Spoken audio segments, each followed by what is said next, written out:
Muito obrigado. Boa tarde a todos. Eu sou a professora Suani Coelho, do Instituto de Energia e Ambiente, coordenadora, junto com o professor José Roberto Cardoso, da Escola Politécnica, do eixo temático na área de energia. Só para dar uma ideia bastante rápida, esse programa dos eixos temáticos é uma iniciativa do reitor Carlotti, nas diversas áreas de ciência e tecnologia, visando contribuir para discutir os problemas brasileiros e propor políticas adequadas e fazer uma discussão bastante profunda, à luz, inclusive, dos objetivos do desenvolvimento sustentável. Os eixos temáticos são, então, um programa que envolve 11 temas, né? Energia, que é o assunto de hoje, é um dos temas. Nós temos saúde, educação, democracia, agronegócio, cultura e arte, economia, né? Então, esses eixos temáticos nesse programa se procurou abranger as diferentes áreas do conhecimento. Cada eixo temático tem 2 coordenadores, e, além desses 2 coordenadores, tem um pós-doc para dar suporte, e cada eixo temático tem também 10 professores, docentes, colaboradores. Aqui no nosso eixo temático da energia, então, o professor Cardoso e eu somos os coordenadores. Nós temos vários professores que colaboram conosco, inclusive o professor Ziles, que é o moderador do evento de hoje. Nesse contexto dos eixos temáticos, o Grupo de Energia tem organizado vários workshops, convidando especialistas nas suas áreas para trazer a sua experiência e discutir as particularidades daquele tema e propor sugestões, discutir barreiras, etc. Nós já tivemos um workshop sobre planejamento energético, já tivemos um workshop sobre biocombustíveis e bioenergia, temos hoje esse de energia solar e teremos um próximo sobre energia nuclear, além de outros ainda a serem definidos. Então, sem atrasar muito o nosso trabalho de hoje, eu vou passar a palavra ao professor Roberto Ziles, que é o moderador e foi o organizador desse workshop. O professor Ziles é professor titular e diretor do Instituto de Energia e Ambiente da Universidade de São Paulo, nosso diretor lá no IEE. Desde 1987, ele atua na área de sistemas fotovoltaicos. De 2013 a 2017, ele presidiu a Associação Brasileira de Energia Solar, a ABENS. No IEE, ele é coordenador das atividades de pesquisa e desenvolvimento do Laboratório de Sistemas Fotovoltaicos, já há muito tempo. No plano internacional, onde o professor Ziles tem uma experiência bastante expressiva, ele coordenou a Rede Ibero-Americana de Transferência de Tecnologias Apropriadas do Programa de Ciência e Tecnologia para o Desenvolvimento, programa CITED. Participou do grupo de trabalho do IPCC e foi coautor do capítulo 3, Solar Direct, do Special Report on Renewable Energy Sources and Climate Change, Mitigation, do Intergovernmental Panel on Climate Change, o painel intergovernamental de mudanças climáticas, bastante conhecido de todos nós. Então, com essa breve apresentação, o currículo do professor Ziles é um currículo bastante extenso, a gente fez aqui apenas um short CV. Eu passo, então, a palavra ao professor Ziles para apresentar os nossos palestrantes e moderar essa nossa sessão. Depois a gente volta a conversar mais no final do período. Por favor, professor Ziles, muito obrigado em tê-lo aqui conosco, no meio de todas as suas atribuições como professor, diretor do IEE, achar um tempinho para vir aqui compartilhar conosco. Por favor, muito obrigado. Obrigado, professora Sonia. Também agradecer ao IEA por estar organizando essa série de workshops dos eixos temáticos e também agradecer ao Rodrigo Sawaia e ao Gabriel Cousin por prontamente atender a essa demanda de trazer uma discussão que se trata da inserção da energia solar fotovoltaica na matriz elétrica, que tem várias questões, né, importantes a serem discutidas e também potencializadas não só no ambiente acadêmico, mas através dessa discussão do eixo temático promovido pela reitoria da Universidade de São Paulo, é trazer também a discussão para questões de políticas públicas e a questão de envolvimento da sociedade nessas questões. Eu vou apresentar os nossos palestrantes, que na sequência vão fazer as apresentações, e o pessoal que está nos acompanhando ao vivo poderá realizar suas perguntas aos palestrantes através do e-mail iearesponde@usp.br. Então, essas perguntas serão recebidas e, no final das duas palestras, a gente vai fazer passar essas questões aos palestrantes. Bom, é um prazer para nós contar aqui com o Dr. Rodrigo Lopes Saoia, cofundador e presidente da Associação Brasileira de Energia Solar Fotovoltaica, uma entidade que representa as empresas e os profissionais. Também ele é cofundador do Global Solar Council, que é uma entidade das principais associações regionais que trata essas questões da inserção da energia solar no âmbito internacional. Então, nós estamos bem representados no que é tanto no âmbito nacional e também no contexto internacional. O Rodrigo Saoia também tem uma formação acadêmica, ele fez o doutorado na Pontifícia Universidade Católica, na PUC, com uma cooperação internacional com o Fraunhofer Institute, na Alemanha. Também tem um mestrado internacional na Loughborough University, no Reino Unido, que tive uma cooperação com o ETH, na Suíça. E acho que até bem mais importante, tudo é muito importante, mas é um egresso da Universidade de São Paulo. Ele é aqui da licenciatura, bacharelado em licenciatura em Química aqui da nossa universidade. Bem-vindo, Rodrigo, E também aproveito para apresentar o Gabriel. Gabriel é analista da IPE, Empresa de Pesquisas Energéticas. Desde 2003 atua desenvolvendo estudos regulatórios e econômicos na área de recursos energéticos e também com ênfase em recursos distribuídos e solar. É engenheiro eletricista pela Universidade Federal de Mato Grosso e também é um egresso da Universidade de São Paulo. Ele fez um mestrado aqui no programa de pós-graduação em energia, e atualmente está seguindo nessa rota de políticas públicas, fazendo seu doutorado na Universidade Federal do Rio de Janeiro. Bem-vindos, obrigado pela presença. Na sequência, eu passo a palavra ao Dr. Rodrigo Saoia para fazer sua apresentação. Muitíssimo obrigado, professor Roberto Ziles, diretor do IEE.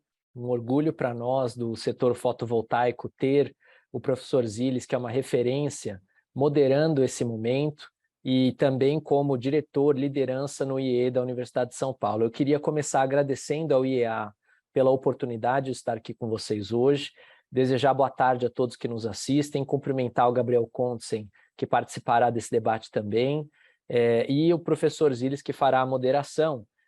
Aproveito para fazer o meu agradecimento à professora Suane e também ao professor Cardoso pelo convite para estar com vocês hoje. Eu preparei uma apresentação para trazer um pouco de contextualização sobre o setor solar fotovoltaico, pensando no momento que estamos da inserção dessa tecnologia no nosso país, dos avanços que tivemos até agora e também das oportunidades olhando um pouco adiante, e desafios que existem no horizonte.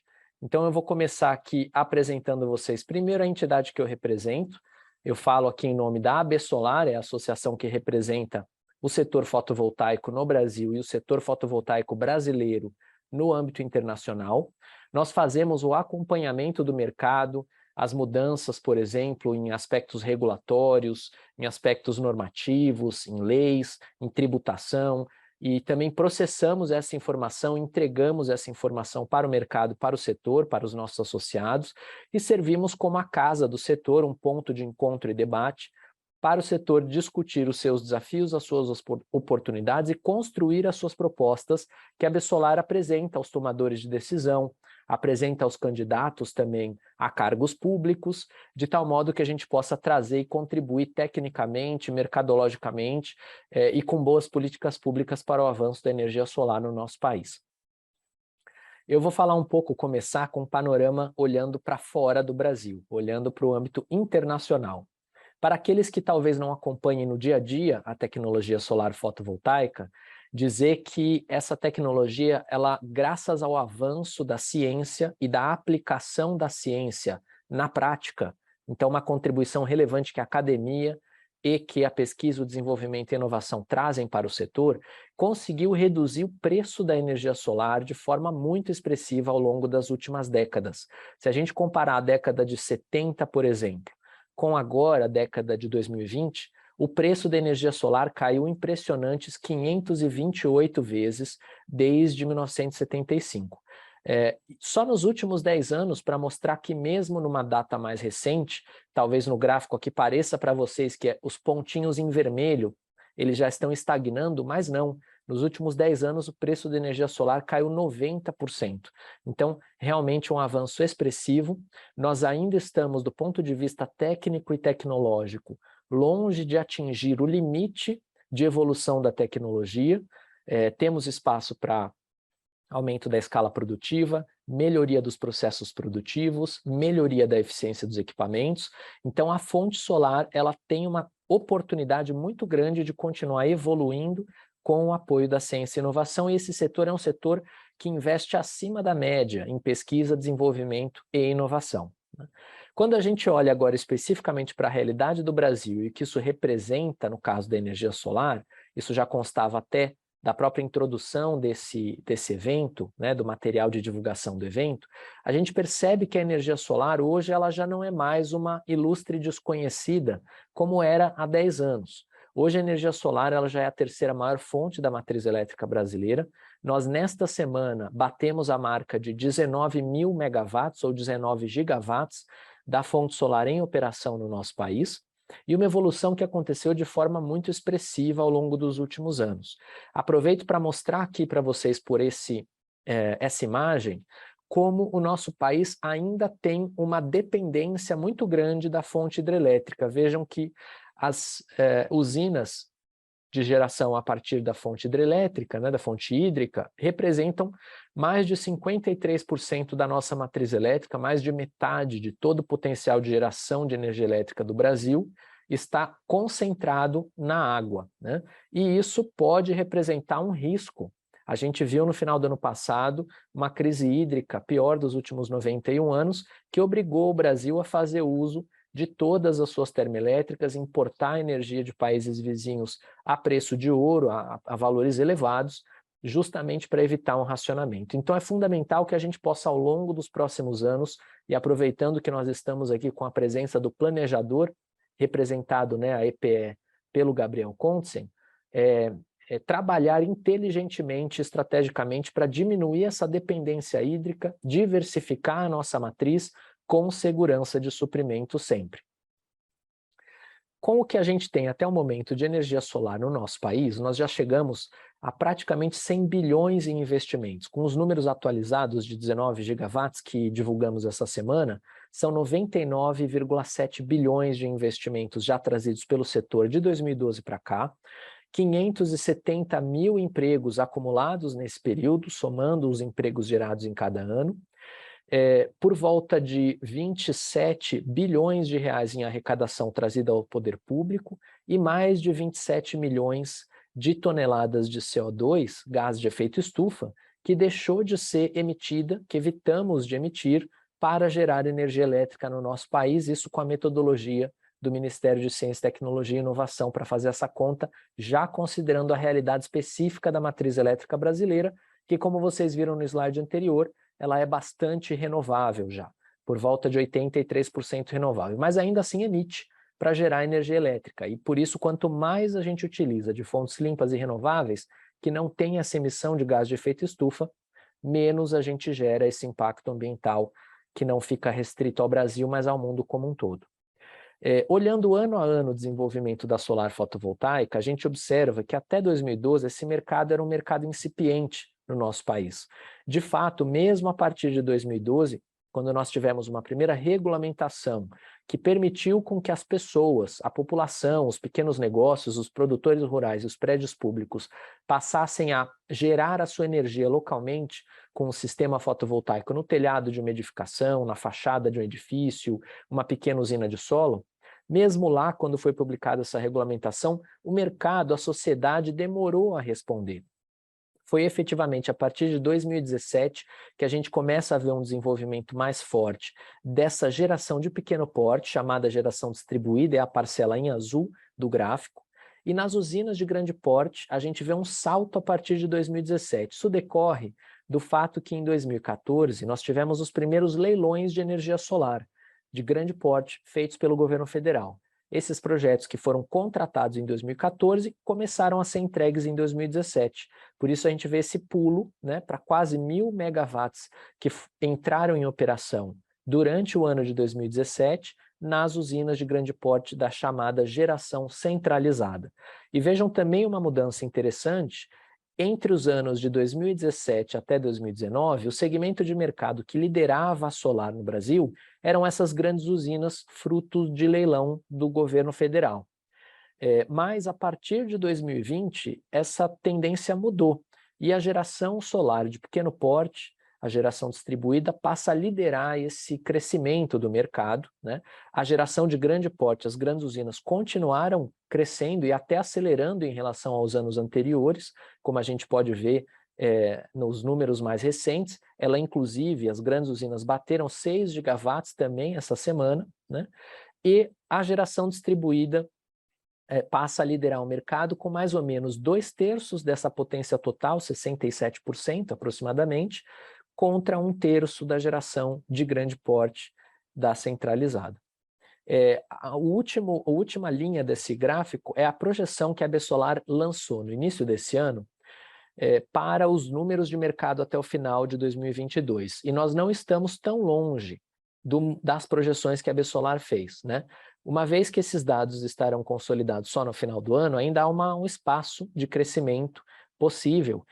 E a gente tem visto o mercado crescer, o setor crescer a uma taxa de mais ou menos 1 gigawatt de potência instalada, somando as grandes e as pequenas usinas, por mês.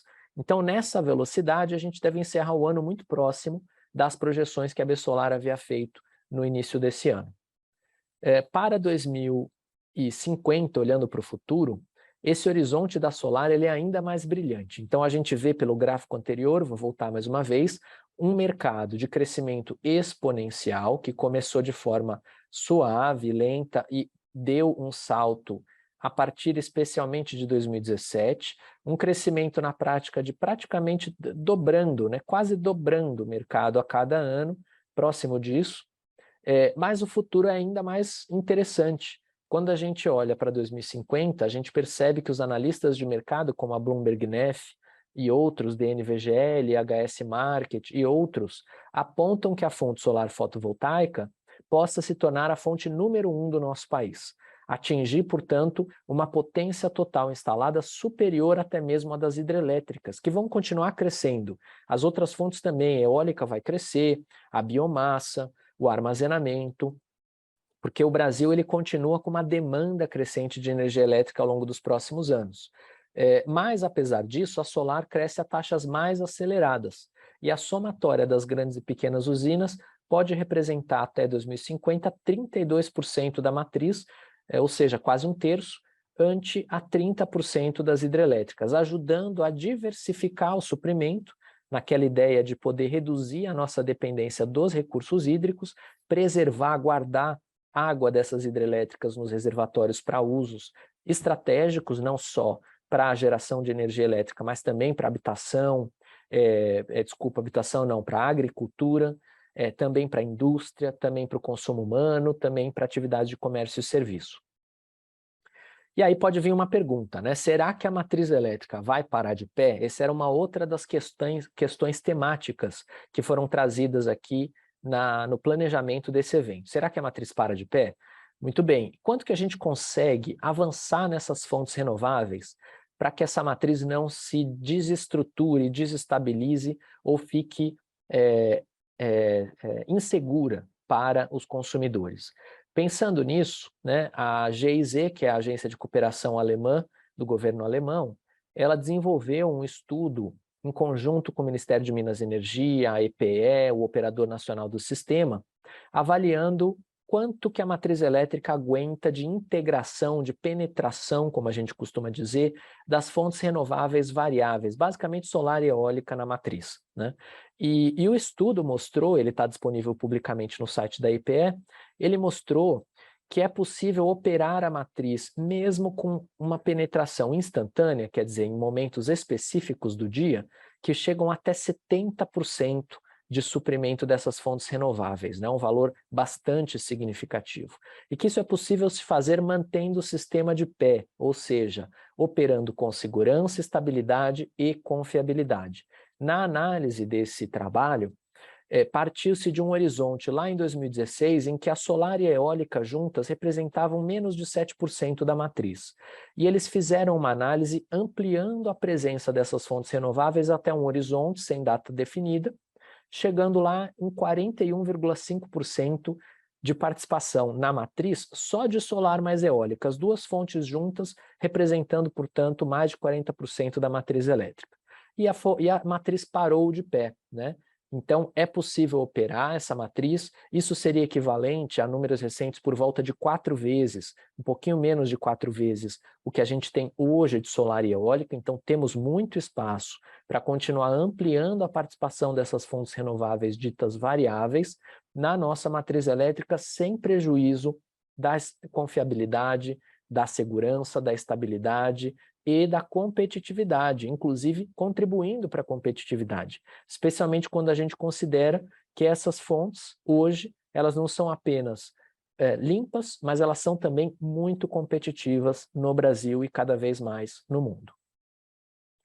Bom, e será que é possível almejar ainda mais, né? Almejar uma matriz que seja 100% renovável ou ainda 100% livre de emissão de gases de efeito estufa? Nós fizemos um levantamento recente, a AB Solar, com apoio do nosso Departamento Técnico Regulatório, a partir de dados consolidados pelas principais agências e entidades que mapeiam as metas dos governos. E olha que interessante, já existe no mundo pelo menos 135 países com meta para eletricidade renovável. Algumas das maiores economias do mundo vocês veem aqui em tela, e elas já têm inclusive metas para atingir uma matriz 100% renovável ou, em alguns casos, uma nomenclatura diferente, 100% livre de emissões de CO2 ou 100% limpa, né? O termo específico ele varia, depende se o país considera só fontes renováveis, efetivamente, tecnicamente falando. Limpa, às vezes, considera fontes que não têm impactos ambientais severos, mas não necessariamente todas elas são renováveis, né? E sem emissão pode incluir fontes também como nuclear e outras, que não emitem gases de efeito estufa durante a sua operação. E nesse sentido, vejam bem, países como Estados Unidos, Alemanha, eles sequer atingiram ainda 50%, 60% da sua matriz com renováveis. O Brasil já tem 83% de renováveis na sua matriz elétrica. Então o Brasil teria condições de liderar essa transição, mas para isso precisa de metas claras, né? A própria empresa de pesquisa energética já mostrou que a matriz elétrica para de pé, fez um estudo para 2050 mostrando uma matriz 100% renovável e outra neutra em emissões de gás de efeito estufa. Então, tecnicamente, não existe desafio, isso já é factível, economicamente já é factível, estudos mostram que gera inclusive mais empregos do que manter a expansão de fontes emissoras e não renováveis, mas a gente precisa de um norte de política pública, né, de uma decisão de longo prazo.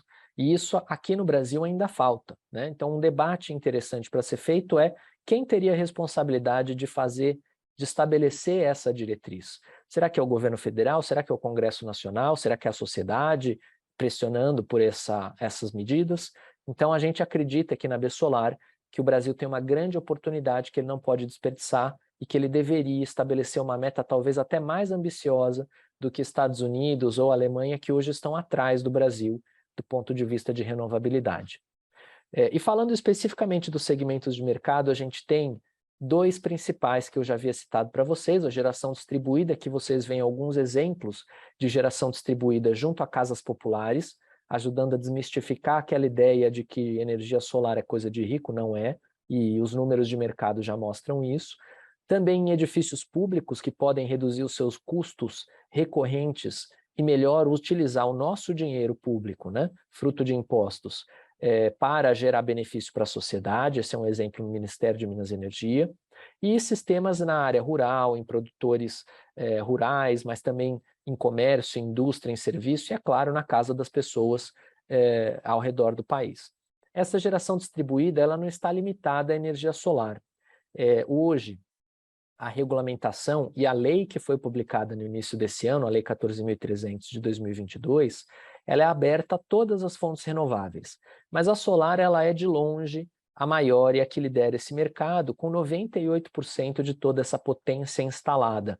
Em sistemas são 99,9% de todos os sistemas instalados da fonte solar, né? Então a gente percebe que por sua versatilidade, pela facilidade de instalação, pela simplicidade com baixa manutenção no seu uso, na sua operação, a solar ela tem sido aí escolhida. Isso é normal em vários países do mundo, e essa tendência também aconteceu na geração distribuída. E a gente vê também que a distribuição desses sistemas ao redor do país não é homogênea. O estado de Minas Gerais lidera com força. Eu estou falando para vocês aqui de Belo Horizonte, num evento de energia solar do setor. O estado hoje tem mais de 2 gigawatts em operação, são mais de 10 bilhões de reais investidos em geração de pequeno porte. São Paulo está numa posição também representativa e tem avançado com força, está crescendo e se aproximando de Minas Gerais nesse processo. O Rio Grande do Sul, em terceiro colocado, tem aí 1,4 gigawatts em operação, e a gente vê estados da região centro-oeste, da região sul, da região sudeste, e o primeiro da região nordeste que aparece é a Bahia, lá em 7º lugar no ranking. Então percebam que para um estado ser líder em energia solar não basta ter sol de qualidade, é preciso uma combinação de fatores: sol de qualidade, tarifa de energia elétrica elevada, acesso a financiamento, boas condições tributárias, incentivos estaduais e, por vezes, municipais também ajudam. E quanto maior a área de concessão de uma distribuidora, quer dizer, a área em que você pode usar e aproveitar essa energia gerada da geração distribuída, também facilita diferentes modelos de negócio com essa tecnologia. Dizer que hoje os principais usuários de energia solar distribuída são a população. Por volta de 79% dos sistemas estão instalados em residência e eles somados representam 48%, quase metade de toda a potência instalada em investimentos feitos na geração própria de energia solar, a geração distribuída, né? Em segundo lugar, a gente vê os pequenos negócios de comércio e serviços, também os produtores rurais, com uma participação importante e crescente, a indústria e, em último lugar, ainda muito tímido, o poder público, né? O poder público hoje consome 7% da energia elétrica no Brasil, mas ele ainda representa 1% ou menos da geração solar distribuída no nosso país, então com espaço muito grande para avançar na participação em escolas, hospitais, postos de saúde e outros. Mas existe um outro lado da geração solar, que são as usinas de grande porte, da geração centralizada. Aqui a gente vê dois exemplos brasileiros. Um feito com equipamentos nacionais, a usina de Pirapora, em Minas Gerais, uma usina de 185 megawatts, grande porte, e outra feita com equipamentos importados de Ituverava, na Bahia, 225 megawatts. Esses são apenas alguns dos exemplos de projetos e usinas frutos de leilões realizados pelo governo federal e cada vez mais também espaço para participação no mercado livre. Olhem que impressionante a curva vermelha, que mostra a redução do preço da energia solar, leilão após leilão, em dólar. A gente viu até 2019 um preço mínimo na faixa de menos de $20 por megawatt-hora. Depois disso, vocês se recordam bem, tivemos aí a pandemia, um ano sem leilões, que foi 2020, e aí 2021 e 2022, ainda por uma série de fatores macroeconômicos, cambiais e acesso a equipamentos e outros, o preço subiu um pouquinho, mas ainda fazendo dessa tecnologia extremamente competitiva. Agora, o volume de contratação em leilões públicos, ele se tornou muito pequeno. Percebam que no passado ele chegou a beirar 1 gigawatt de contratação por leilão, né? Um número importante e que ajuda o mercado a ter velocidade, tração e desenvolvimento. Hoje, né, recentemente, esse número caiu para por volta de 100 a 200 megawatts, então 1/5 a 1/10 do valor que era contratado a cada leilão. Por outro lado, uma vez que o preço da energia solar, e agora vocês estão vendo esses preços em reais, leilão a leilão, se tornou tão mais competitivo do que era desde o início dos primeiros leilões, vejam que interessante, desde 2019 a fonte solar ela tem os menores preços médios de venda, fora um único leilão ali em 2021 que teve um projeto de energia eólica dos ventos que vendeu a preços menores, mas habitualmente a energia solar está entre os menores preços para os consumidores na compra dessa energia de grande porte, bem abaixo de hidrelétricas, bem abaixo de biomassa e ali pareado com o preço da energia eólica. Agora, os leilões do governo, vários foram cancelados nos últimos anos, o volume de contratação tem se reduzido por parte do governo federal e os projetos solares de maior porte agora têm participado cada vez mais de um outro segmento de mercado, o mercado livre, né? O mercado livre, ele combina usinas que vendem energia diretamente para grandes consumidores por meio de contratos bilaterais. Então, com esse preço competitivo da energia solar, dentre os menores, né, de mercado disponíveis, os grandes consumidores, indústrias, produtores rurais, que precisam da energia como insumo produtivo para sua competitividade, têm feito cada vez mais uso da energia solar, justamente para poder se tornar cada vez mais competitivos nos seus mercados. Ainda em relação à contratação do governo, uma vez que a solar atingiu esse novo patamar de preço, nós achamos que é importante reavaliar a metodologia de contratação da energia solar. Por exemplo, se a gente pegar e comparar a divisão da energia, isso é montante de energia, contratado ou projetado para ser contratado até 2030 pela empresa de pesquisa energética, a EPE, veja, praticamente 80% dessa contratação, 70% a 80% dessa contratação foi destinada para energia eólica e apenas uma fração minoritária para energia solar. Poxa, mas se a solar hoje já é mais barata que a energia eólica, será que não seria melhor equilibrar os pratos dessa balança para, inclusive, reduzir o preço que vai ser pago pelos consumidores por essa energia elétrica, porque o governo contrata, mas quem paga essa energia elétrica, efetivamente, é a sociedade, é a população. E a gente fez a conta, então, propondo duas outras estratégias. Dividir esse mesmo montante de energia igualmente entre as duas fontes, isso traria uma economia de 7,8 bilhões aos consumidores nos 20 anos de contrato que foram praticados ou costumavam ser praticados pelo mercado, agora são por volta de 15 anos. E a gente fez uma outra proposta mais robusta para o lado da energia solar, que traria uma economia ainda maior, dado que o preço médio de venda da energia solar está mais baixo, né, recentemente, a economia poderia beirar os 12 bilhões de reais para os consumidores nos próximos 20 anos. Então, a gente acha que essa atualização de premissas e de estratégia de contratação seria do melhor interesse dos brasileiros, porque ajudaria a reduzir a conta de luz de todos os brasileiros. A energia solar ela tem um outro lado, eu falei rapidamente de um projeto de grande porte com equipamentos fabricados no Brasil. Então esse lado é o lado da cadeia de valor, a cadeia produtiva, que produz equipamentos em território nacional. O Brasil tem por volta de 30 fabricantes de equipamentos e componentes fotovoltaicos e por volta de 80 montadores de kits fotovoltaicos. Eles juntam, né, combinam, fazem a assemblagem desses componentes. Eles estão todos cadastrados no BNDES.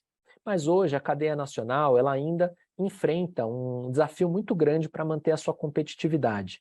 Por isso, a Absolar ela propõe uma série de medidas estruturantes para que a gente possa ampliar o volume de fábricas no nosso território e, com isso, ter mais independência produtiva de equipamentos e componentes fotovoltaicos, gerando também mais empregos e valor para o nosso país e podendo passar a exportar esses componentes para países vizinhos.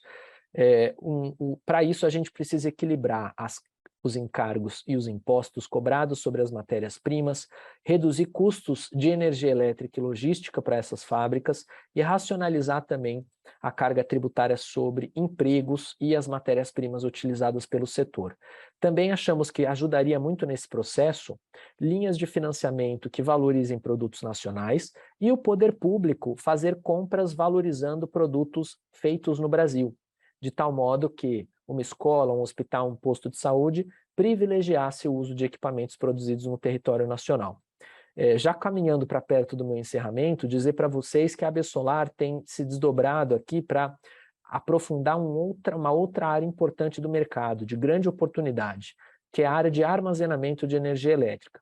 Esse segmento ele também cresce a taxas fotovoltaicas, reduzindo o seu custo nos últimos 10 anos em 85%, quase tanto quanto a redução de preço da solar fotovoltaica, apesar de que o patamar de preço é maior, superando as expectativas do ponto de vista de evolução tecnológica, tem uma imensa sinergia com a mobilidade elétrica, porque usa baterias equivalentes, só que a bateria não está sobre rodas, ela está estacionária, né?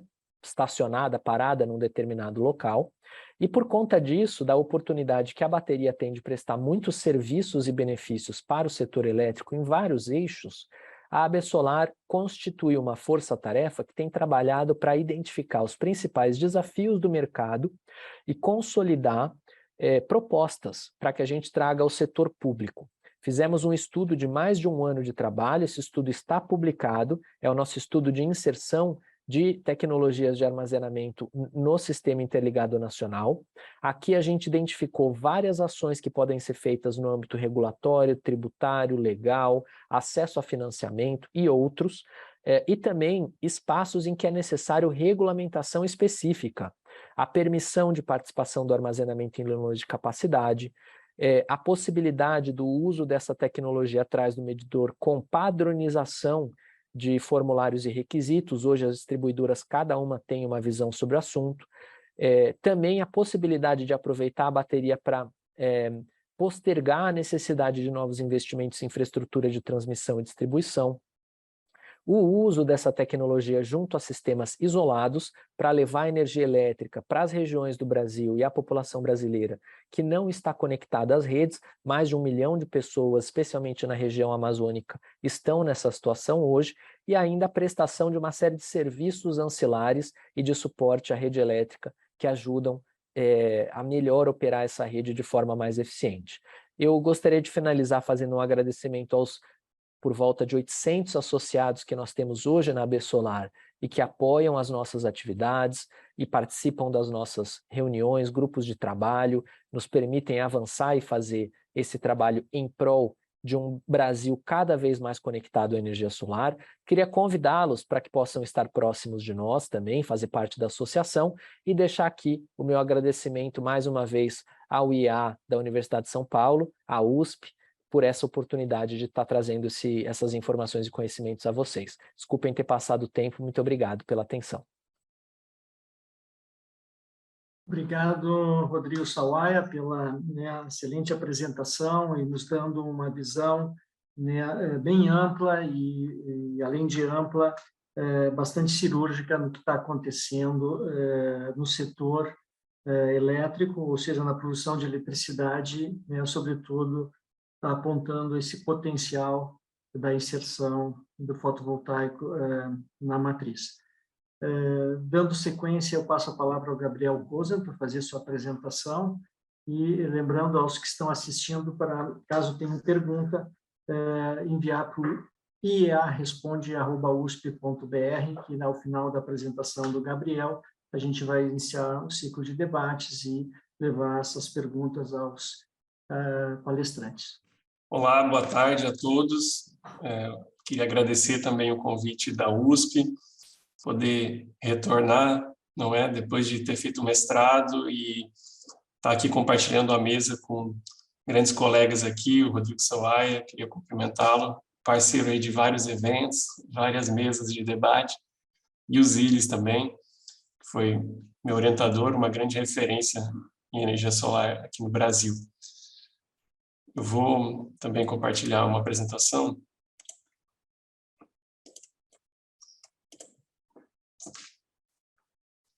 Então, queria começar falando sobre transição energética. E quando a gente fala de transição energética, a gente está no caminho, né, de diversificação da matriz energética, algo que o Sawaia até comentou, a necessidade que a gente tem de diminuir essa participação hidrelétrica, a descentralização também com a participação de geração distribuída, digitalização, a descarbonização de sistemas isolados, que é uma necessidade do Brasil, especialmente. A gente, quando fala de transição energética, muitas vezes a gente não se atenta tanto aos sistemas isolados, mas é importante comentar a nossa dependência em geração diesel nesses sistemas e a necessidade de descarbonizá-lo e a eletrificação de equipamentos de modo geral. Mas a gente precisa ter a noção também de, quando se fala de transição energética, eu gosto de fazer a comparação de que é como se fosse um grande navio, que a gente está nessa direção, mas para esse navio mudar de direção, leva um certo tempo. E isso tem a ver com todo o processo de mudanças institucionais, porque o setor energético ele está inserido na sociedade, não é uma questão simplesmente tecnológica, depende de alterações de leis, de regulações, depende de mudanças de crenças pessoais, de formação de mão de obra. A própria grade curricular das universidades é algo que precisa ser adaptado ao longo do tempo, e isso se faz aos poucos. Então, essa inércia, né, ela precisa ser considerada também para a gente não esperar que a gente vai conseguir mudar a nossa matriz do dia para a noite. E no setor elétrico, especialmente, o setor energético é um fator econômico também que precisa ser considerado, que os projetos têm uma longa vida útil, então você não vai afundar um custo e tirar de operação uma usina que foi construída, uma usina hidrelétrica, por exemplo, que foi construída, porque seria, digamos assim, traria um grande custo para a sociedade você aposentar essa usina prematuramente. Então, olhando aqui a oferta interna de energia, nos últimos 10 anos, a gente vê que isso pouco se move, né? Tem movimentos lentos, assim, que a gente consegue ver na nossa matriz. Aqui eu não estou falando só de matriz elétrica, matriz energética como um todo. A gente vê que tem uma redução um pouco da participação de petróleo, a gente vê que o gás natural subiu um pouco nesses últimos anos, e aqui, bem pequenininho, a gente consegue ver a participação da solar, mas eu queria chamar a atenção justamente para o ritmo desse crescimento nos últimos anos. Como isso tem crescido exponencialmente, como o próprio Rodrigo já comentou. E quando a gente olha agora para a matriz elétrica, aí a gente vê que a contribuição elétrica é um pouco maior do que na energética. Então, a gente já atingiu 2,5% da geração de energia elétrica no Brasil. O Rodrigo apresentou dados de capacidade instalada, ou seja, os dados de placa das usinas, em capacidade instalada, em gigawatts, e aqui eu estou trazendo um dado de geração elétrica efetivamente. Contribuição elétrica, atualmente, em 2021, a gente estava com 2,5% da nossa energia sendo gerada, energia elétrica por fonte solar, incluindo a geração distribuída e a geração centralizada. Agora, se a gente olha com uma lupa para esses setores de geração distribuída, fotovoltaica, e geração centralizada, eu vou falar dos dois, a gente vê esse movimento exponencial de crescimento da capacidade instalada. Em julho, a gente tinha 12 gigawatts, agora a gente já atingiu 13 gigawatts recentemente, mas seguimos esse ritmo de crescimento exponencial, que se iniciou lá em 2012, aqui coloquei aqui é um, na verdade, né? Começou lá em 2012, quando a ANEEL regulamentou a geração distribuída através da resolução 482, e levou um tempo para isso para isso começar a acontecer no Brasil, para a gente atingir essa marca agora de 13 gigawatts, agora no início de setembro. E um outro dado interessante é que, olhando para a capacidade instalada, no ano passado, a solar em geração distribuída ela já liderou a expansão de capacidade mais do que as fontes centralizadas, mais do que os parques eólicos, usinas termoelétricas, com essa instalação de 4 gigawatts ao ano, e esse ano deve acontecer a mesma coisa que a gente está vendo, como a gente viu nessa projeção da BSolar, a gente deve instalar aí algo em torno de 8 gigawatts nesse ano. E eu queria comentar também com vocês que a gente tem essa ferramenta, um dashboard, onde você pode acessar vários dados de geração distribuída no Brasil, é uma ferramenta interativa. Vou compartilhar aqui. A EPE tem aqui na página da EPE, dentro de publicações, tem essa aba de ferramentas interativas. E aqui tem, então, o painel de dados de micro e mini geração distribuída, onde você pode acessar esses dados. Demora um pouco para carregar, porque são muitos dados, né, que a gente tem nessa geração distribuída, mas você consegue utilizar vários filtros aqui para filtrar por estado, por classe, por município. Aqui a gente vê o crescimento justamente da classe rural e residencial. Nós conseguimos ver quais os estados e municípios que estão liderando em capacidade. Tem também uma aba sobre a geração de energia elétrica. A gente vê que em algumas distribuidoras, por exemplo, no Mato Grosso, cerca já de 9% do consumo cativo já é atendido por geração distribuída no Brasil. Então, fica o convite para vocês acessarem essa ferramenta. Agora eu vou voltar aqui para a apresentação. E agora, falando de geração centralizada, ela também tem crescido a partir dos leilões, como o Rodrigo falou, mas tem crescido de uma forma mais linear, como a gente vê aqui nesse gráfico, atingindo 6 gigawatts agora em junho de 2022. E o movimento que a gente tem visto é justamente de uma diminuição da contratação dos leilões, aqui na linha vermelha, e tem aumentado a capacidade de plantas fotovoltaicas destinadas ao mercado livre, como também o Rodrigo comentou, mas aqui a gente pode ver justamente essa divisão da capacidade instalada ao longo do tempo entre leilão e mercado livre. O preço da tecnologia também já foi comentado. Aqui a gente tem essa análise histórica que a solar fotovoltaica ela está junto com a eólica, são duas fontes bastante competitivas no Brasil, e gostaria até de enfatizar, né, que a gente vê que elas atingiram um grau já de maturidade, onde, na nossa visão, não são necessários mais subsídios para essa fonte. Agora, a gente está com uma medida provisória aguardando no Senado para uma votação, onde se prevê a extensão dos subsídios para plantas, desconto na TUG, né, desconto na tarifa de uso do sistema de transmissão e distribuição para solar e para eólica, onde, na nossa visão, seria desnecessário e traria um custo da ordem de 4,5 bilhões para os consumidores, segundo cálculos da ANEEL.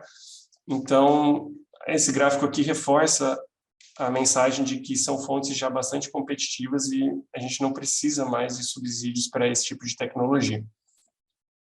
Um aspecto agora de produção de eletricidade, veja essa diferença entre agosto de 2016 e agosto de 2022 para plantas fotovoltaicas centralizadas. Lá em 2016, a gente tinha apenas dois conjuntos de usinas que geravam somente 8 megawatts no pico, e como a gente tinha apenas 2 usinas, tinha uma variabilidade muito grande nessa geração. Por exemplo, se passasse uma nuvem numa daquelas usinas, a gente já tinha uma redução enorme na produção. E agora, em 2022, a gente tem 39 conjuntos aí monitorados pelo ONS, que atinge um pico aí de 4.000 megawatts, e vejam duas coisas. Que como a gente tem uma dispersão maior dos parques, a gente tem uma menor variabilidade nessa geração diária, e 2, esse perfil mais achatado da geração, que é oriundo do uso dos seguidores solares, aqueles equipamentos que emulam como se fosse um girassol, né? Ele segue o movimento do Sol ao longo do dia para buscar aumentar a produção de eletricidade e, com isso, aumenta também o fator de capacidade dessa geração. O uso desses seguidores ele pode ser visto também nesse gráfico, que são os projetos habilitados pela EPE nos leilões. Vejam que, ao longo do tempo, as usinas com estrutura fixa diminuíram e as usinas com rastreadores aumentaram, e hoje são praticamente 100% dos projetos habilitados pela EPE utilizam esses seguidores. Basicamente porque você tem com eles, você aumenta o custo em cerca de 5%, 6%, 7%, alguma coisa assim, mas você aumenta também a produção de energia em torno de 20%. Então, vale muito a pena utilizar esses seguidores solares para projetos em solo. Um outro aspecto tecnológico que a gente tem visto nos últimos anos é a diminuição do uso de módulos fotovoltaicos com silício policristalino e um aumento dos módulos com silício monocristalino, que são as células com maior eficiência. E uma outra uma outra verificação é que as tecnologias de filme fino, como o silício amorfo e também telureto de cádmio, elas acabaram não deslanchando no Brasil e no mundo também. O silício continua sendo a tecnologia predominante em módulos fotovoltaicos. Aí uma última tendência que eu queria apresentar para vocês é o crescimento de projetos com módulos bifaciais, ou seja, são módulos que geram dos dois lados, eles têm vidro dos dois lados e geram não só na parte de cima, mas também na parte de baixo, através da reflexão do albedo, ou seja, a reflexão do solo ou de outros módulos que estão próximos ali, e isso aumenta também a produção em torno de 5% a 8% da planta, o que vale a pena porque hoje esses módulos eles acabam custando o mesmo que módulos monofaciais. Então, se eles aumentam um pouquinho a geração, já faz sentido utilizar esses módulos bifaciais. A gente tem visto 80% dos projetos cadastrados no leilão já utilizando esse tipo de módulo bifacial. Agora eu vou entrar numa outra parte da apresentação para falar das projeções para os próximos 10 anos, seguindo o Plano Decenal de Expansão de Energia 2031, que vocês podem acessar também no site da EPE. Começando a falar um pouco sobre os cenários para geração distribuída, vale a pena destacar que no início desse ano foi aprovada a Lei 14.300, que transformou aquela resolução da ANEEL em uma lei. Então, isso trouxe mais segurança para os investidores e trouxe uma série de pequenas alterações, como a redução do limite da geração distribuída fotovoltaica. Ele foi reduzido de 5 para 3 megawatts, então agora a potência máxima de um projeto fotovoltaico é 3 megawatts. Ele também trouxe a menor cobrança do custo de disponibilidade, que é aquela taxa mínima que a gente paga na conta de luz. Isso vai auxiliar a viabilidade de projetos, especialmente para consumidores que tenham baixo consumo. Essa lei trouxe também novas formas de associação civil, permitida na geração compartilhada. Antes era somente cooperativas e consórcios, agora tem outras formas. Criou também um programa de energia renovável social, que vai instalar sistemas de geração distribuída para domicílios de baixa renda, além de prever, por exemplo, a contratação de serviços ancilares, embora isso dependa de uma regulamentação futura. Ele também colocou já na lei a possibilidade de baterias e sistemas híbridos, embora isso também precise de regulamentação futura. Mas a principal mudança que eu queria destacar aqui é a mudança no sistema de compensação de energia elétrica, que é basicamente o quanto você recebe pela energia que você injeta na rede. Então, vale a pena destacar que para quem já investiu, para quem já instalou e para aqueles que instalarem esse ano ou solicitarem o protocolarem o parecer de acesso até o final desse ano, vão continuar valendo as regras antigas. Mas, para as próximas instalações, as novas instalações, a partir de 2023, elas vão precisar pagar, entre aspas, pelo uso da rede. Pagar, eu digo, porque, na verdade, você não vai necessariamente pagar, mas você vai receber menos pela energia que você injeta na rede. Então, de uma forma simplificada, hoje, quando você injeta a energia na rede, você recebe basicamente o mesmo preço que você compra a energia. Então, se você paga R$1 para comprar a energia da distribuidora, você também recebe R$1 pela energia que você injeta na rede. Com o passar do tempo, está previsto na lei, você vai precisar pagar um pouco pelo uso da rede, e com isso, lá em 2028, ao invés de receber R$1, você vai estar recebendo 80 centavos.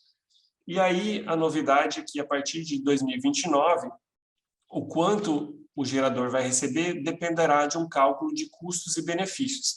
Esse cálculo de custos e benefícios ele vai ser feito pela ANEEL em até 18 meses a partir da publicação da lei. Então, a gente ainda não tem essa definição, mas nós traçamos alguns cenários na EPE.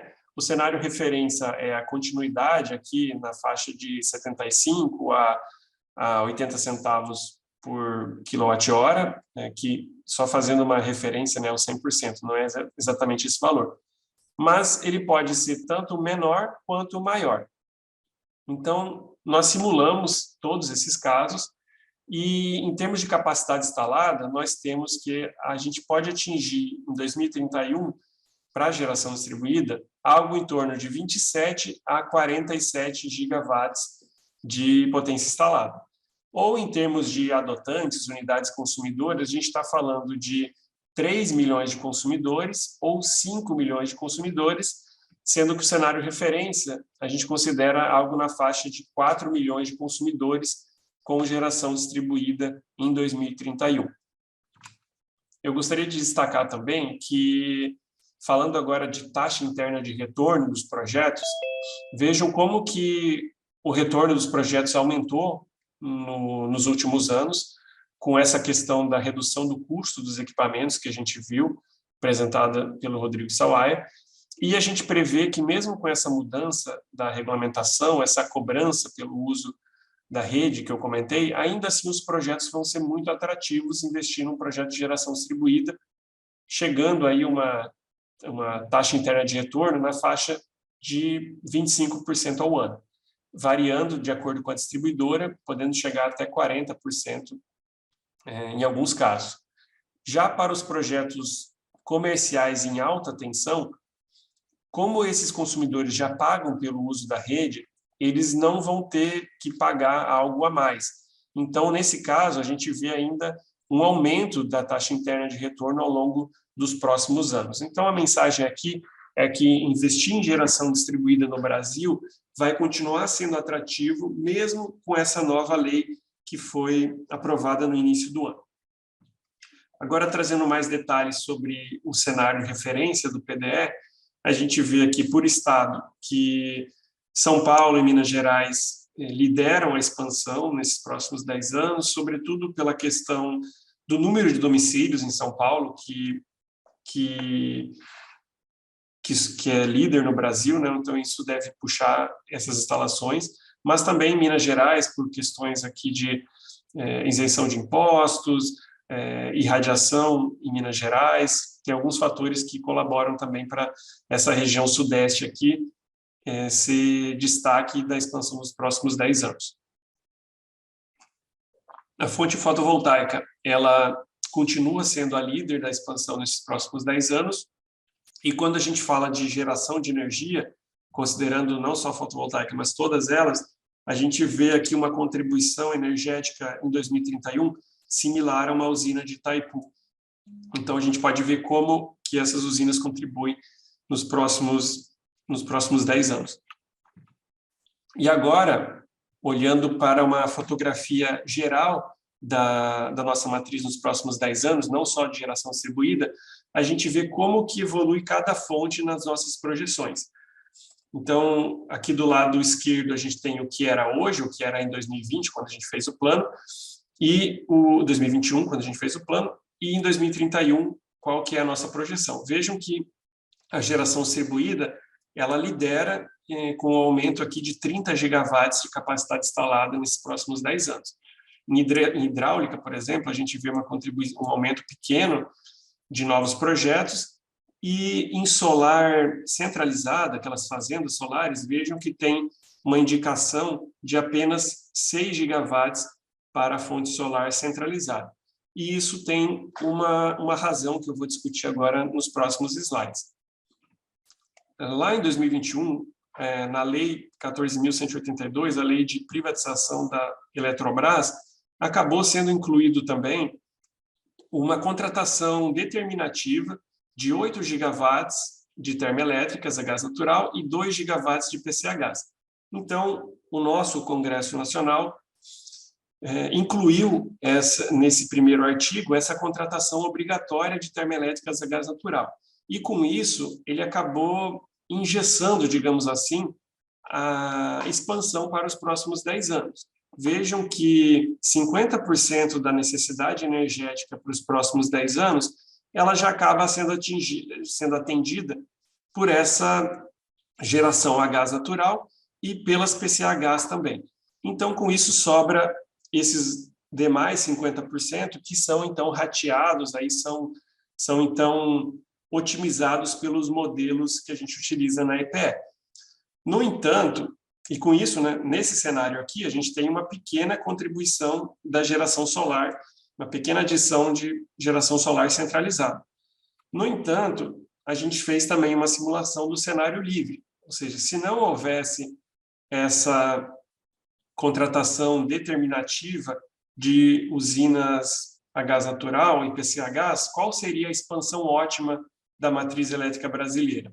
E aí o modelo já indica uma contribuição muito maior de fotovoltaica e de eólica. Tanto é que, então, quando a gente olha em contribuição energética, quase tudo da adição de necessidade, a necessidade adicional para os próximos 10 anos seria atendida, então, por geração renovável nos próximos 10 anos, tendo apenas a geração, essa capacidade termoelétrica, ela ficaria, digamos assim, em stand-by apenas para momentos de atendimento à ponta do sistema. Mas, em termos de geração, ainda assim a gente teria aí 95% sendo gerado por geração renovável, sobretudo eólica e solar.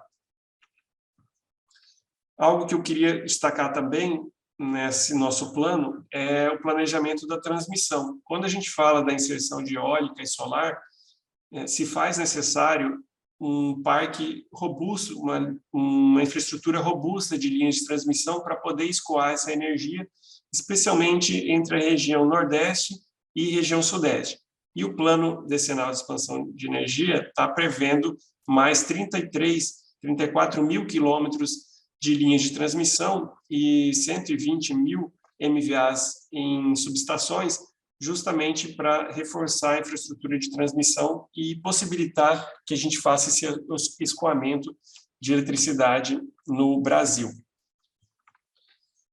Agora, para finalizar, eu queria cobrir alguns desafios e recomendações que a gente publicou no nosso Plano Energético Nacional 2050, o PNE, que também está publicado no nosso site. A gente fez esse mapa do caminho para fonte solar fotovoltaica. Vocês podem olhar lá no documento, tem esse mapa do caminho para diversas fontes. Eu trouxe aqui para vocês o de fotovoltaica e o de recursos distribuídos. Mas para solar fotovoltaica, a gente entende, então, que um desafio é se preparar para essa matriz com grande percentual de geração variável não controlável. O Rodrigo Sawaia até apresentou um estudo que a EPE participou, que identifica que é possível, sim, a gente operar a matriz com uma grande participação de geração variável. No entanto, a gente precisa adotar algumas medidas para que isso seja possível.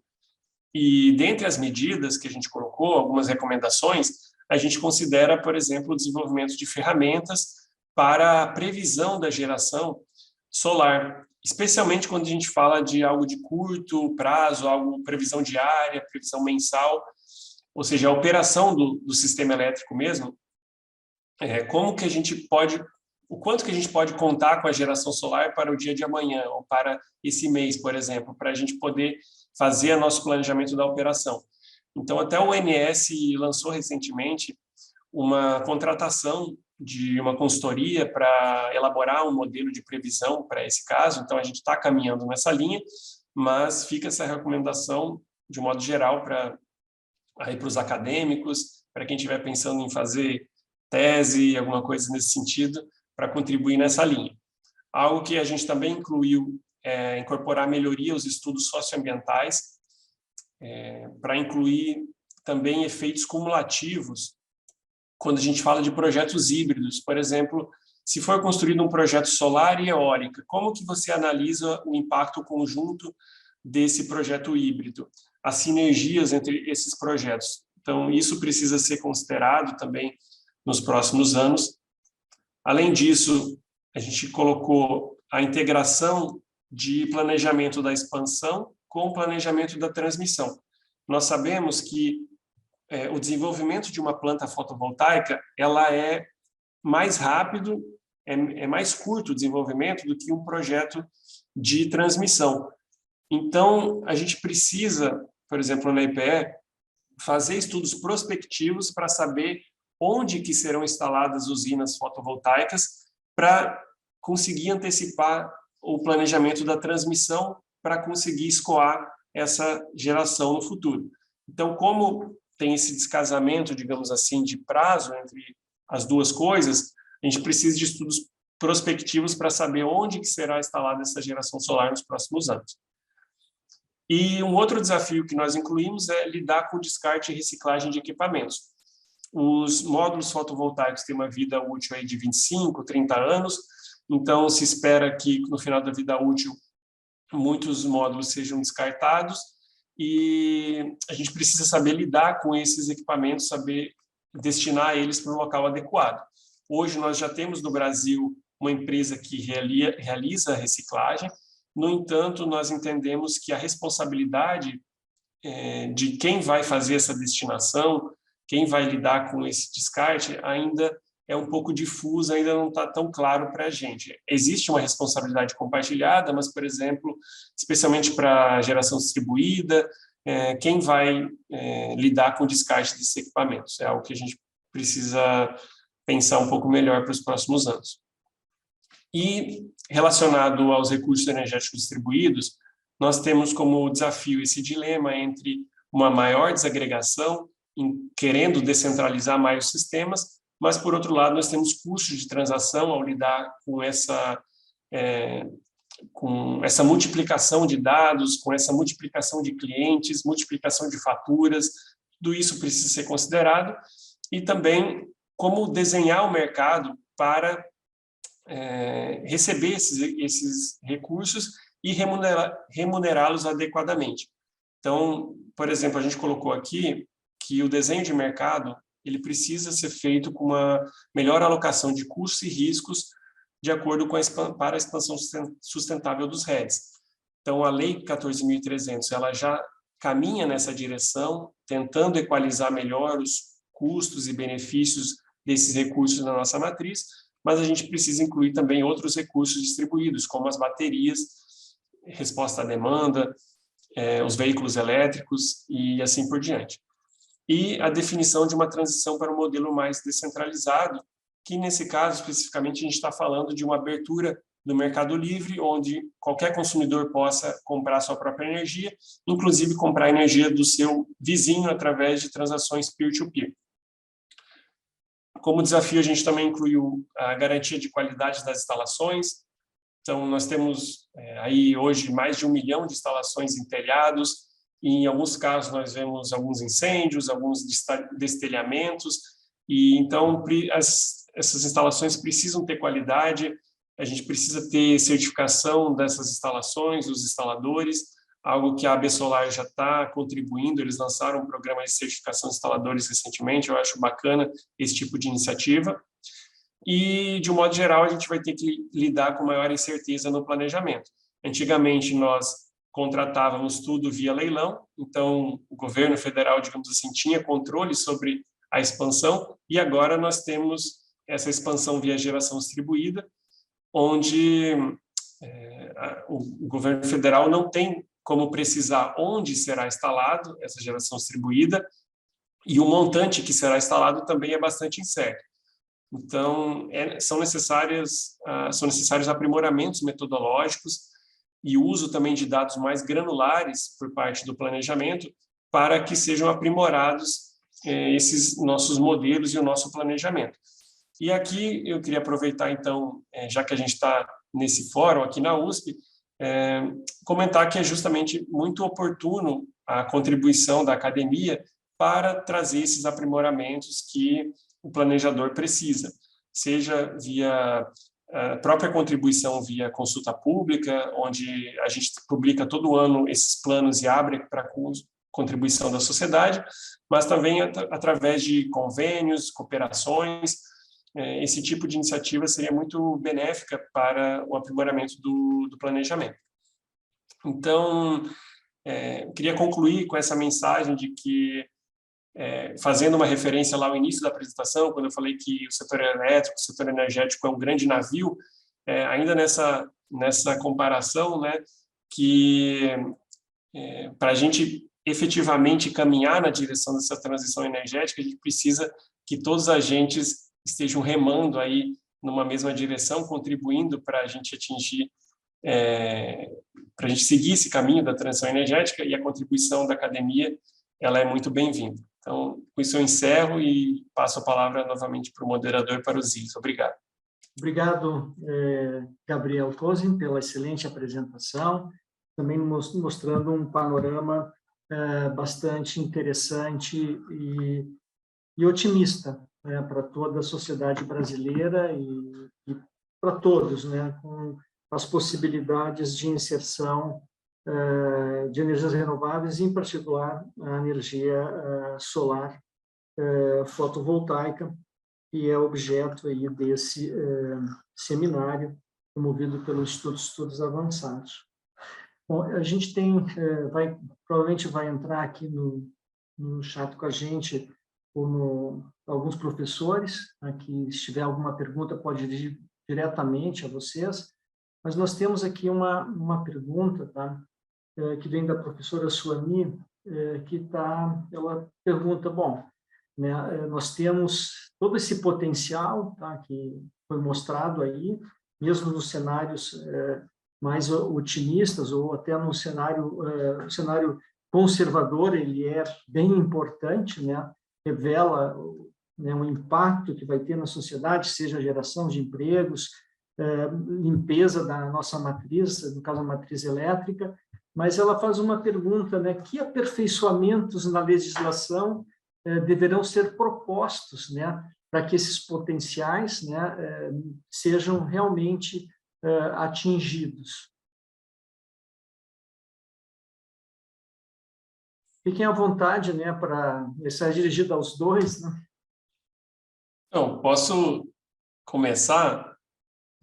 Eu acho que essa lei 14.300, que foi aprovada no início do ano para a geração distribuída, ela já deu um grande passo no sentido de adequar a questão dos subsídios que a gente tinha no modelo de net metering no Brasil, e isso também trouxe mais segurança jurídica para os investidores. A gente já tem agora, antes era uma resolução da ANEEL, uma medida infralegal, e agora a gente tem a lei, isso traz mais segurança. Então, agora, nos próximos passos, vai ser essa definição, não da lei, mas aí por parte da ANEEL, de qual será esse cálculo de custos e benefícios para remunerar efetivamente esse tipo de geração distribuída.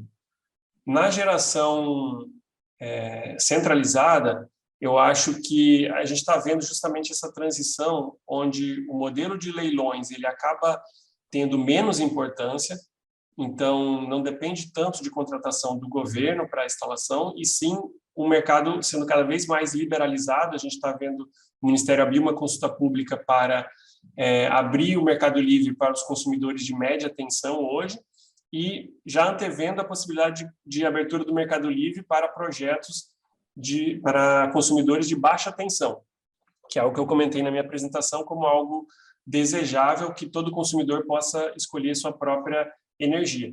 Então, eu vejo que o projeto de modernização do setor elétrico brasileiro, o PL 400, acho que é 414, se eu não me engano, ele traz algumas medidas também que auxiliam nesse processo, como, por exemplo, essa questão da liberalização do mercado livre poderia contribuir ainda mais para para essa contratação, digamos assim, via Mercado Livre. Além de uma equalização, uma melhor equalização da questão dos encargos no setor elétrico, a contratação, a separação de lastro e energia. Então, algo que a gente na EPE tem já ao longo dos últimos anos defendido bastante é esse projeto de lei 414, que é o projeto de modernização do setor elétrico, que ele traz diversas medidas para justamente balancear custos e riscos no setor elétrico e que pode beneficiar a geração solar, porque como eu mostrei, o Rodrigo Sawaia mostrou, já é uma fonte extremamente competitiva. Então, se a gente colocar um campo de jogo balanceado, as mesmas regras para todos os agentes, naturalmente a fonte fotovoltaica ela vai se viabilizar, porque ela já é uma fonte bastante competitiva e pode contribuir para o nosso setor elétrico. Eu vou complementar, professor Zilis, as excelentes contribuições que o Gabriel Contzen trouxe aqui. Aproveito até para cumprimentá-lo também pela apresentação, que foi muito enriquecedora. Agradecer a pergunta da professora Suani.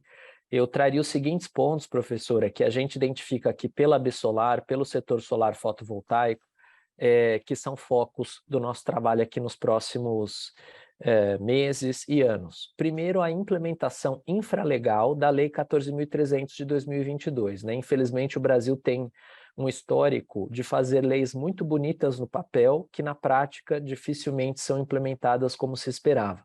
A gente espera que o caso da geração distribuída seja uma exceção a essa regra e que a gente possa, no âmbito do Conselho Nacional de Política Energética, junto à ANEEL, junto às distribuidoras que vão ter que implementar e operacionalizar também essa conexão da geração distribuída, ter regras apropriadas e bem alinhadas com o espírito da Lei 14.300 de 2022, para que os consumidores, os empreendedores e os investidores tenham segurança jurídica para continuar investindo e avançando no uso da geração própria de energia solar.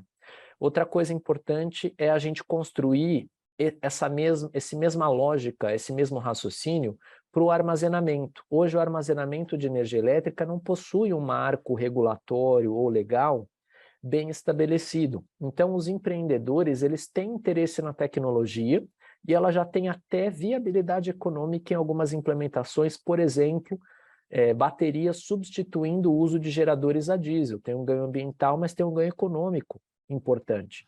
O problema é que os empreendedores não têm segurança jurídica para poder fazer esse investimento e os consumidores tampouco, e por conta disso eles acabam ficando na tecnologia tradicional que eles já conhecem, que são geradores a diesel. Se a gente reduzir a carga tributária, além de trazer esse marco legal e regulatório para o armazenamento, aí a gente potencializa muito a participação dessa tecnologia, que vai ajudar a estabilizar a geração variável das fontes solar, eólica. Quando você tem essa variação de curto prazo, que o Gabriel Contzen comentou que é um desafio você prever essa energia no curto prazo, as baterias, os sistemas de armazenamento, eles ajudam a suavizar essas variações de curto prazo, então teria um grande ganho também do ponto de vista de planejamento e de operação do sistema. A regulamentação também da resposta da demanda, o Gabriel Contzen comentou alguns dos chamados recursos energéticos distribuídos além da geração solar, e a resposta da demanda é uma ferramenta estratégica preciosa que o governo utilizou de forma emergencial na crise do final do ano passado. Mas essa regulamentação ela não foi implementada de forma estrutural para que as indústrias, para que os consumidores de grande porte possam eles próprios oferecer um consumo menor de energia elétrica no sistema em certos horários do dia ou épocas do ano, como uma forma de aliviar a operação do sistema e reduzir custo, uso de termoelétrica, emissões, etc. Falta uma regulamentação estruturante para isso. Os serviços ancilares, que é quando o próprio consumidor ou uma empresa do setor oferece serviços de suporte à operação do sistema, hoje eles também são subvalorizados. A gente usa as nossas hidrelétricas para fazer muito desse trabalho de flexibilidade, mas não as remunera adequadamente. Apenas remuneramos ela pela energia elétrica, mas não por esses serviços que ela proporciona.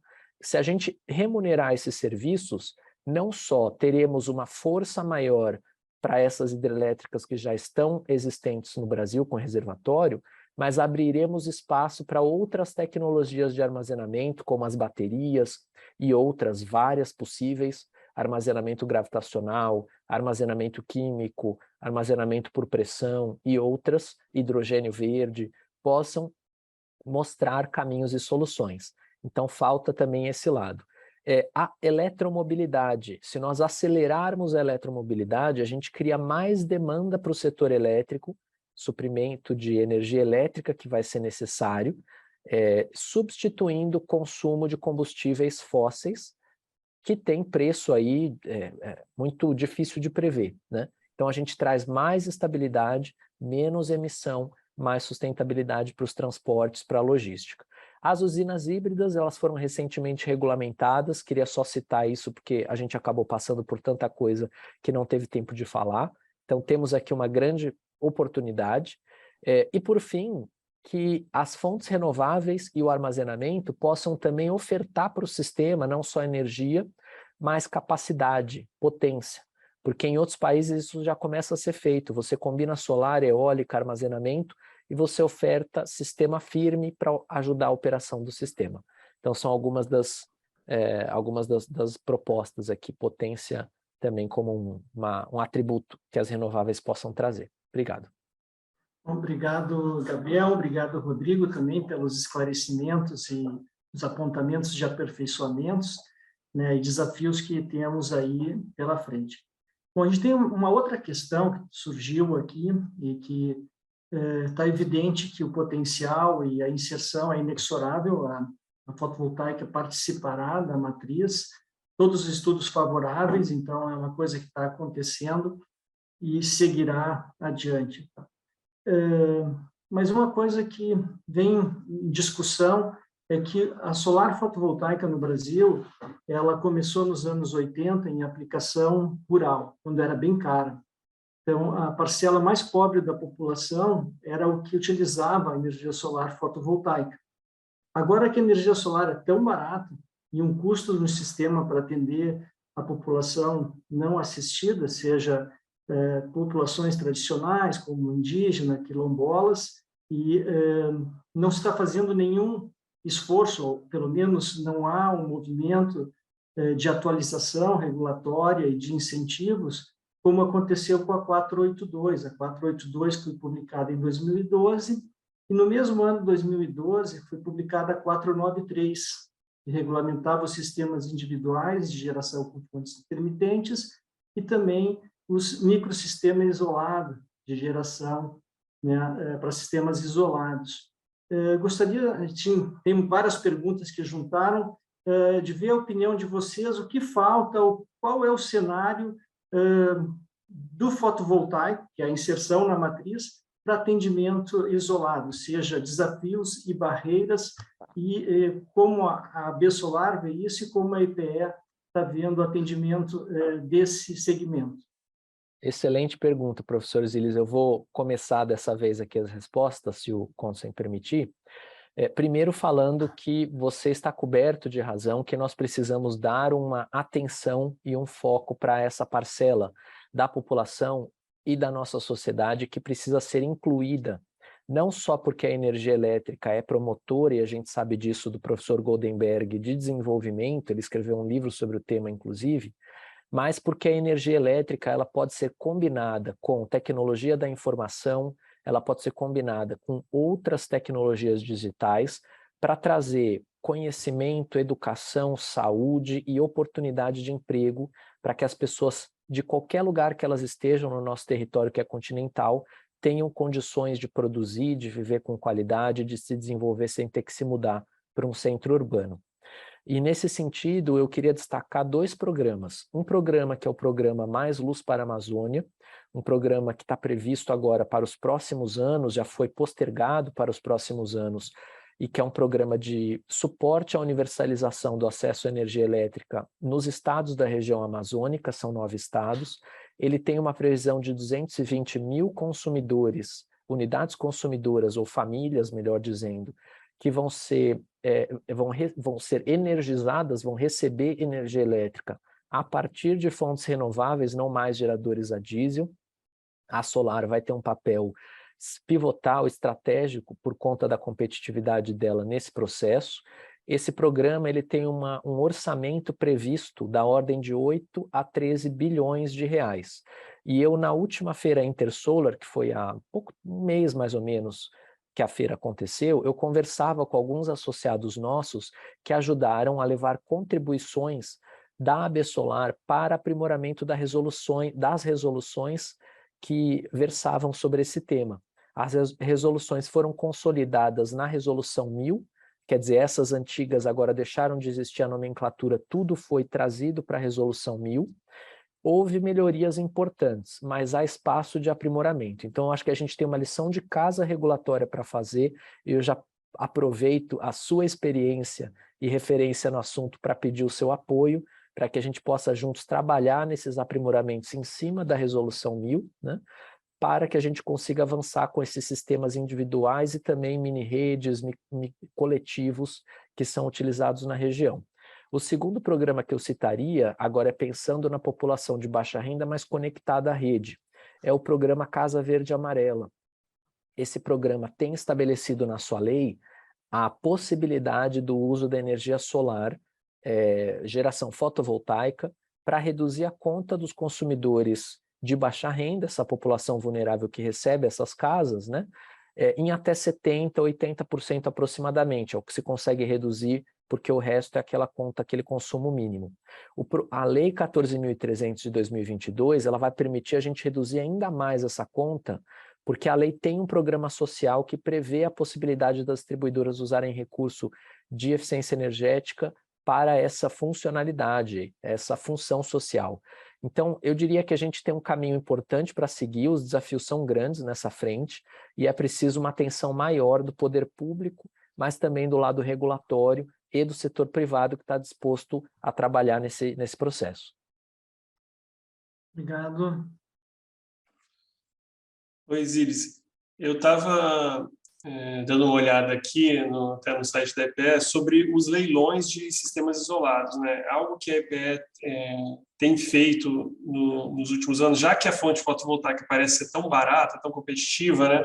A gente fez alguns estudos para estados específicos, por exemplo, para o Acre, por exemplo, acho que eu até participei desse estudo, mostrando justamente que seria possível substituir a geração diesel desses locais com a contratação de geração fotovoltaica e baterias, ou mesmo a geração fotovoltaica em conjunto com a geração diesel, mas reduzindo o consumo do diesel.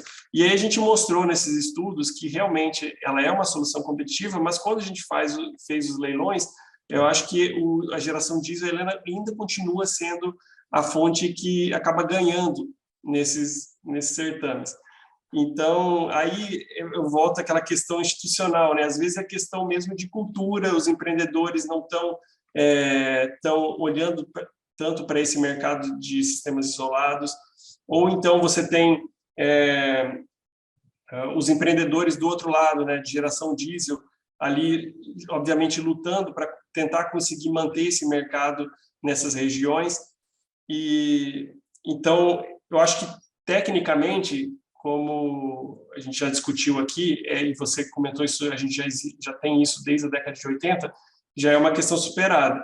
E, economicamente, se a gente colocar na ponta do lápis, parece que também. Agora, politicamente, eu não sei exatamente por que a gente não conseguiu viabilizar em leilões ainda esse tipo de geração. O que a gente fez na EPE, como eu apresentei, são estudos que embasam empreendedores, a gente tenta diminuir essa assimetria de informação, mostrando que é possível, mas realmente para tornar isso para a prática, eu não sei a resposta.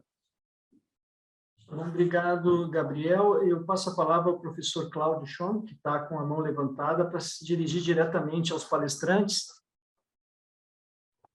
Agradeço aí a participação dos convidados e a oportunidade de poder estar fazendo uma pergunta para vocês. A minha especialidade é material, certo? Então, eu queria mudar um pouquinho o foco da discussão para entender dois aspectos importantes. Primeiro, como é que andam as eficiências das placas solares? E, segundo lugar, a questão energética mesmo, né? Porque, como vocês mostraram, as placas de silício estão dominando o mercado.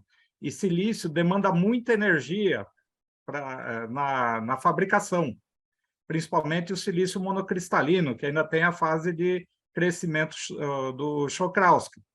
Então, eu queria que vocês comentassem essa questão de material, tanto do custo energético para a produção das placas, quanto da eficiência dos coletores. Posso começar aqui. Primeiro, agradecer ao professor Cláudio Chon pela pergunta, muito pertinente.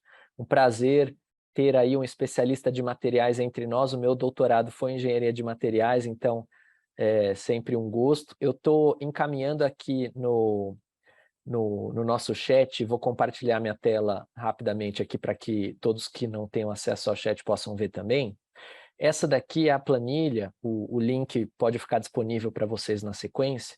Essa daqui é a planilha feita pelo laboratório norte-americano governamental National Renewable Energy Laboratory, que monitora a evolução da eficiência de cada tecnologia fotovoltaica ao longo dos anos, desde a década de 70 até agora os anos de 2022, certo?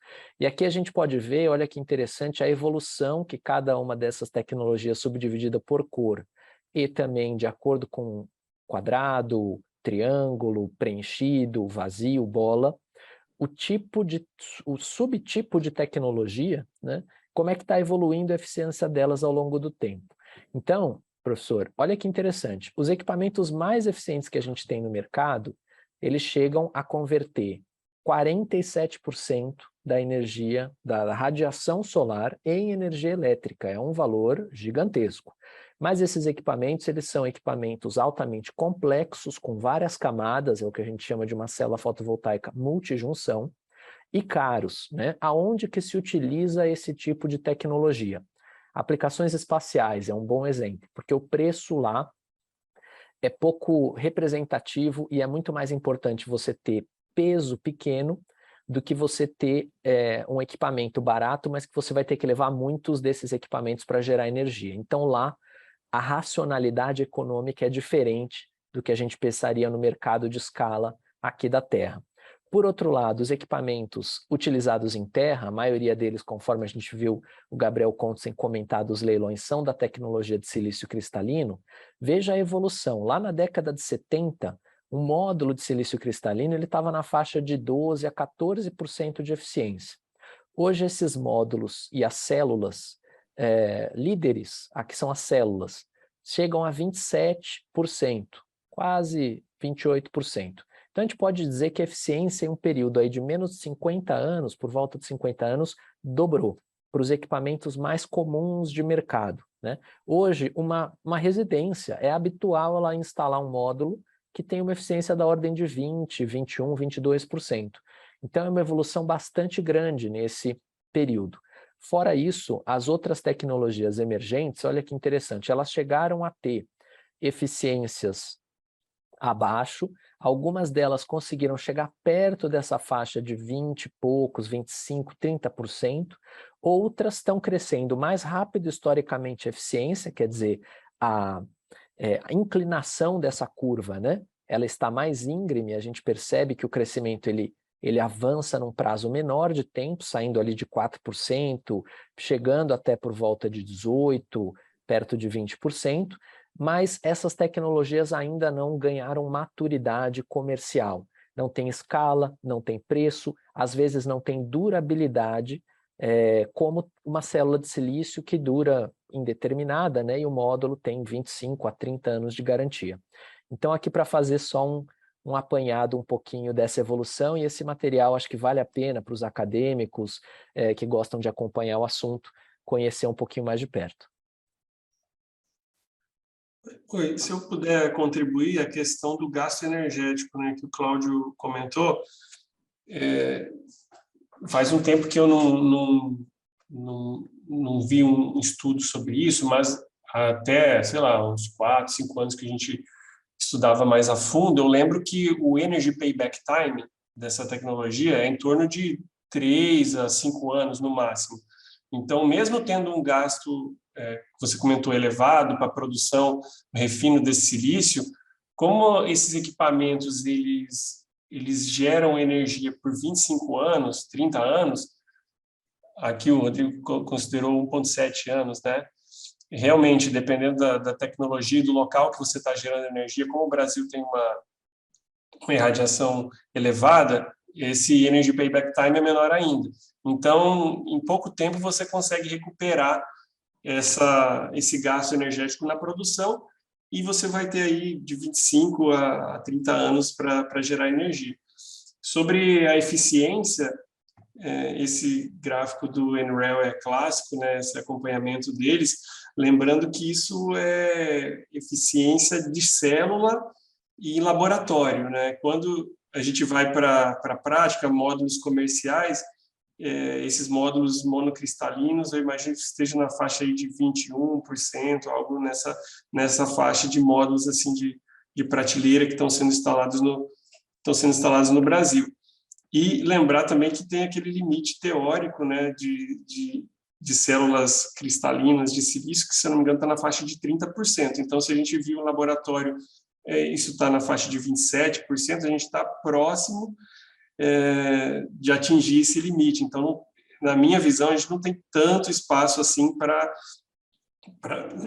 evoluir dentro do silício, e aí começam a surgir, então, essas tentativas de células tandem, né, que você utiliza alguns materiais combinados para tentar aumentar essa eficiência. Embora, como a gente viu ao longo das últimas décadas, por vários momentos parecia que o silício iria perder essa predominância, perder a liderança, ser ameaçado por novas tecnologias de filme fino, por exemplo, e ela se mostrou uma tecnologia comercialmente muito atrativa e conseguiu superar essas dificuldades e está aí como líder até hoje, como eu mostrei, sendo predominante nas instalações que a gente recebe aqui no Brasil.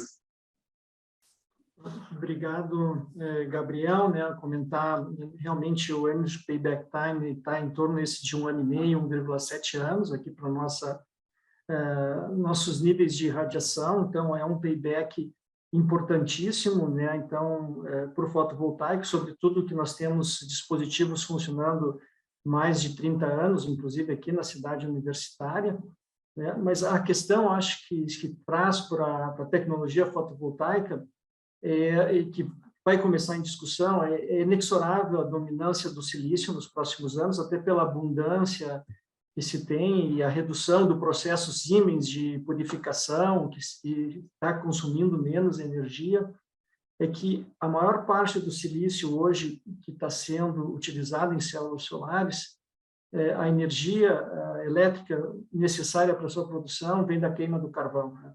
Então, nós podemos dizer que nós temos um silício com alta emissão de CO2, né? E aí abre um potencial de economias e a geopolítica, né, territorial de ter um silício, por exemplo assim, um silício verde, né, produzido com fontes com menos emissões de CO2. Eu acho que a discussão que vai entrar futuramente seria como ter um silício com pouco conteúdo, né, ou pouca emissão de carbono no processo de fabricação.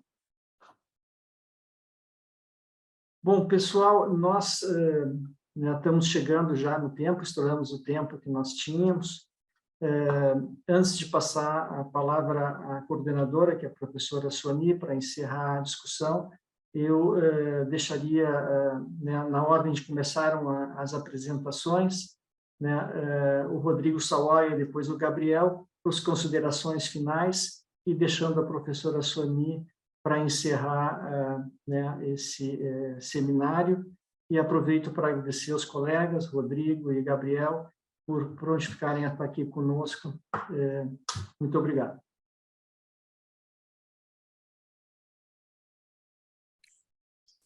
Bom, então, as considerações finais, não sei se o Gabriel... Posso começar?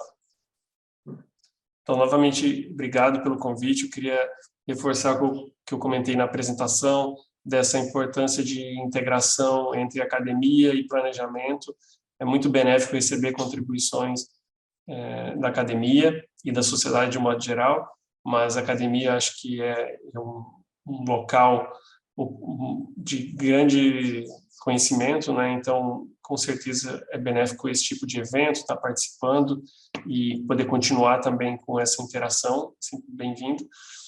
E, bom, e agradeço novamente a todos aqui presentes e até o próximo evento. Até a próxima.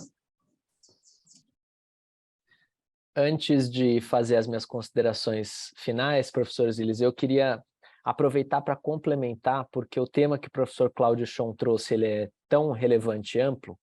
A gente precisa também lembrar que pela ótica da produção, tanto dos lingotes, quanto dos wafers de silício, quanto das células, nós temos um espaço imenso para melhorar do ponto de vista de uso de materiais e de redução de desperdício de materiais, né? Diminuição da espessura dessas células fotovoltaicas, mantendo a eficiência, reduzir a perda na hora de fazer vamos dizer, a serra, né? A serragem desses lingotes em wafers.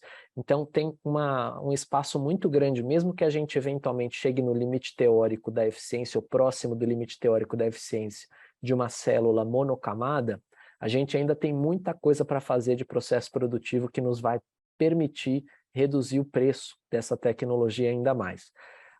Voltando então para a finalização, agradecer imensamente o convite, a oportunidade de estar com vocês, com a USP, mais uma vez, um prazer estar aqui novamente, né, agora na condição de palestrante, agradecer ao IEA, agradecer a moderação do professor Zilis, precisa e com perguntas relevantes, as contribuições de todos, a poder dividir esse espaço com Gabriel Kontsen, com quem eu sempre posso aprender novidades e compartilhar informações, e deixar a Absolar à disposição de todos, à disposição da Universidade de São Paulo. Aproveitar, professor Zilis, para dizer que é recorrente e frequente que nós precisemos de estagiários no setor fotovoltaico. É um mercado que cresce muito com profissionais, então aqueles que estão se formando, que querem entrar no mercado, que se aproximem do setor privado. A gente aqui, como Absolar, tem essa sensibilidade com a academia, realmente é muito importante, como o Kontsen comentou, a contribuição que a academia pode fazer, e a gente se coloca à disposição para ser ponte nesse processo junto ao setor privado. Obrigado. Obrigado mais uma vez ao Gabriel e ao Rodrigo, e passo a palavra à nossa coordenadora do Eixo Energia para encerrar o nosso seminário. Olá, muito obrigada a todos, muito obrigado, professor Zilis, pela moderação, muito obrigado ao Gabriel, ao Rodrigo, foram muito interessantes as suas apresentações. Eu quero, inclusive, deixar aqui o convite que nós temos feito a todos os especialistas que têm contribuído com a gente, que se vocês desejarem mandar contribuições, como nós discutimos aqui, por escrito para a gente, nós estamos à disposição, nós estamos recolhendo essas contribuições e temos sempre pedido nos workshops que os especialistas nos mandem essas contribuições, né? Será muito útil para todos nós, tá? Eu agradeço muitíssimo ao Instituto de Estudos Avançados pela coordenação, sempre extremamente eficiente, e convido a todos para o nosso próximo workshop, que vai ser sobre energia nuclear. Professor Cláudio, qual é o dia mesmo? É a sua coordenação? Dia 6 de outubro. Dia 6 de outubro. Às 14 horas, né? 14 horas, mesmo então, horário. Dia 6 de outubro, às 14 horas, todos estão convidados para o workshop sobre energia nuclear, dentro desse contexto do programa de eixos temáticos. Como eu comentei, é um programa da reitoria do professor Carlotti. Nós temos 11 eixos temáticos, energia é um desses eixos. O professor Cardoso e eu somos os coordenadores, e temos vários colegas, como o professor Cláudio, o professor Zilis, a professora Virginia, e vários colegas participando.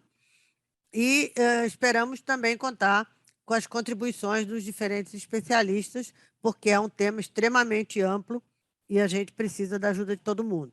Mais uma vez, obrigado a todos e até a próxima oportunidade. Muito obrigado, até a próxima.